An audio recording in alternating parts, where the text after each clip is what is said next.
જો મિત્રો, આ દાણા કપાઈ ગયા પછી નાની સૂડી, પછી મોટી સૂડી આ રીતે કરવામાં આવે છે. અને આ રીતે જો મોટી સૂડી કરીએ પછી એને 10થી 15 દિવસ સૂકવવામાં આવે છે, જેથી દાણા ખરાબ ન થાય. જો આ રીતે મજૂર સૂડી કરી રહ્યા છે ને જો આ દાણા છે, અને આને સૂડી કરી દેવામાં આવશે. જો આટલા વિભાગમાં 4 સૂડી કરવામાં આવશે એટલે શું થાય કે 15 દિવસ દાણાને સુકાવા દેવામાં આવે, જેથી બાટ ન લાગે અને ખરાબ ન થાય. અને આ રીતે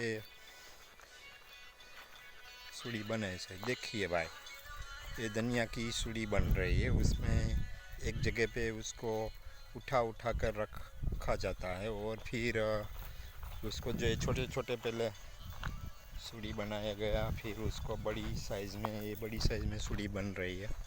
इसमें क्या है कि 15 दिन रखेंगे तो कोई जकड़ तुमस आता है तो प्रॉब्लम नहीं आएगी. देखो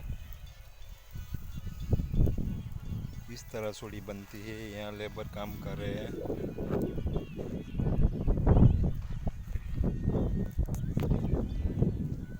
सूड़ी बन रही है.